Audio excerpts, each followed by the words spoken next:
It's time for our game review for They Came From the Sky 2. You're seeing it here on the B-roll. Drix, I gotta tell you, this game, They Came From the Sky 2, one of the most charming little games I've played in a long time. Yeah, I mean, clearly it was good enough they had to make a sequel. Right. I checked out the previous installment as well. Before I jump into it, because it does have a little bit of bearing on this title that you're watching right now. Before I get into that, this game, They Came From the Sky 2, you're seeing it on the screen, arcade, side-scrolling. I like to think of it as almost a Rampage-like, if you've ever played that game where you're just terrorizing everything around you. You're destroying buildings, you're killing people, you're abducting them with your UFO, or your tractor beam, your UFO tractor beam. And you're fighting bosses. You're seeing it on the screen right now. The giant bosses coming from the sky. So, I'll say it like this. This game is very simple. There's not a lot to it. You just go, you'll see it on the screen. You have little jumps. You can duck to avoid certain projectiles. They are not very universal mechanics. They don't cover you completely, but they get the job done. Because Drix, even though that you can only move left and right, there is no 3D movement, and there is nothing else you can really do other than move left and right, shoot, abduct people, and stomp. Nice. I mean, sometimes simple is kind of the way, gets things done a little faster. Things don't get too cluttered, too distracting. And yeah, I'm really digging the sprite work on this. Yes, the sprite work is incredible. And you know what? It's like reverse Space Invaders, am I right? Yeah, absolutely. That's definitely the feel. And you know what? It's funny that you say it like that, because that arcade style action, like I said before, it's very simple. You're only moving left and right. You have one gun to shoot, and you have one other button that does your tractor beam. Now you aim with the right stick, but that's hardly anything that needs to be really worked on. The thing that makes this game feel, or I should say have an old school arcade, authentic arcade feel, is, first of all, Drix, this game is tough. Oh, is that what's gonna do it? This game is tough. That's just one part. This game is pretty tough, very deceptively tough.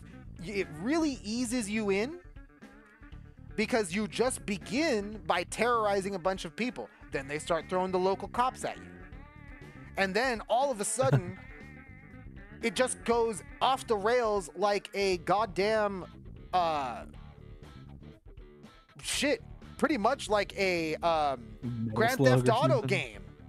Oh yeah, you get all 5 stars. To where you get, I wish you got the stars, because you get rolled up on by the military so fast, and in the blink of an eye, like after you take down that first boss, Drix, they are gonna start throwing tanks and artillery at you. Oh my god. This screen on the bottom right there are snipers that pop out from the top of the buildings that are hard to see because they're not with the other guys. Drix, this screen gets overwhelming. Wow. Shit comes from the sky. Yeah. There are superheroes that try to literally fly at you, Superman style, and like knock you out. It's crazy. Yeah, once all the world's powers, focus their attention on you, it probably gets pretty tough for an alien invader. Not to mention all the different kinds of other smaller effects, like there's weather effects. You're seeing it right here. There's thunder and lightning and rain. Sometimes that thunder hits you, it overloads your weapons. Sometimes it hits the pedestrians and it just vaporizes them. And Drix, that's not cool. You want to be the guy killing all these guys and abducting all these guys. You see that little combo counter that happens? That combo counter happens when you just start wanton destroying things, boom, one after another after another. And Drix, that thing's gotta go high, because even though this game is tough and it's hectic and shit happens everywhere, that's exactly how the arcade feel. And that's where that authenticity comes from. That arcade feel and authenticity is really felt when you're losing yourself and losing the time that you set aside to play. Drix, I put 6 hours into this game. Huh? I literally sat and could not stop playing it for the first day for like 6 hours. Wow, yeah. You just had to keep putting your metaphorical tokens in it, right? And Drix, it's not even, it wasn't even like crazy. I didn't even beat the first level. I didn't beat the first level until the next day. Oh, wow. Like, yeah, you had your own Neo 2 experience. yeah, exactly. Yeah, exactly. And you know what? Because the game doesn't start like, so the progression is when you beat a boss, your the area around you widens so you can effectively go further along in the world, because the further you can move away, the further that you can kite the cops and the military, so that you can kind of round them all up and get them and start taking them out, because you start very underpowered in this game and you get new technology and new upgrades by abducting a specific type of person. And that type of person, Drix, is Elvis Presley impersonators. Wow, yeah. That definitely gives the game a personality of sorts. It's pretty funny. I don't think it's ever explained. And another thing is there are collectibles called artifacts. And Drix, these artifacts, they're things such as sunglasses, a diaper, What? a soda can. These are things aliens have never seen before. Yeah, not quite what you'd expect from power-ups or collectibles. So, since it has all of these little elements, as you're just feeling out the game flow, which is deceptively hardcore, you always need to be looking forward. You always want to be trying to be thinking about who you want to abduct versus who you want to kill. And Drix, sometimes, things just get so out of hand that you just got to wipe out everybody in your way. Elvis impersonators be damned. Like, just take them all out. It doesn't matter. I need the score because I got to get this big blimp guy to spawn.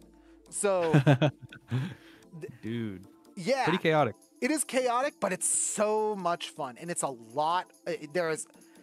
It's one of those games that you could lose yourself in how simple the gameplay or the gameplay loop is.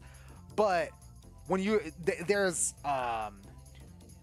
8 different upgrades that you can get in total, and they all cost multiples of hundreds of abducted people. So to get those upgrades, you're really going to be working for them. And when you're going for those upgrades, you really do just get lost in the gameplay loop. You might go in to a round of They Came From the Sky 2 thinking that, you know what, I'm just going to go for like 80 abductees. That's my goal. Yeah. No. It's going to get chaotic and you're going to be like, I need to live.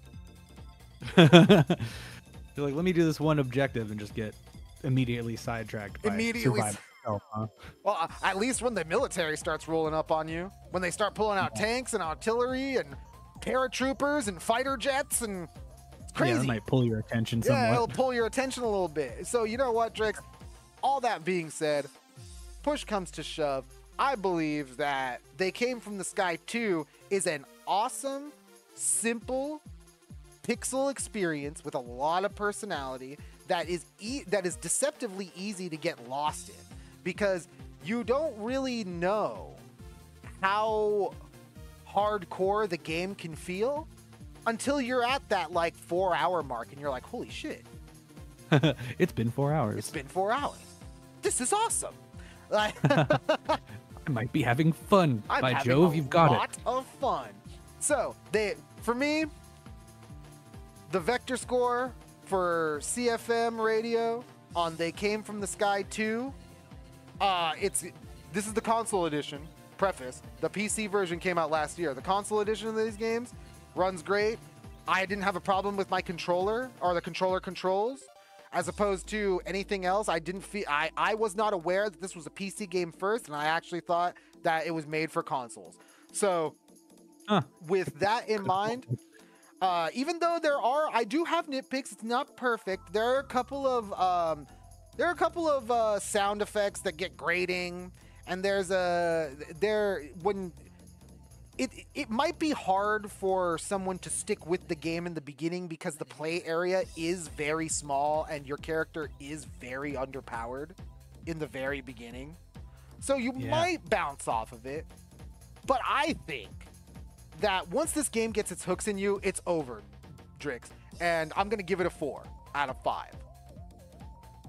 Nice. Good time. They came from space too. Oh, they came from the sky too. Ah.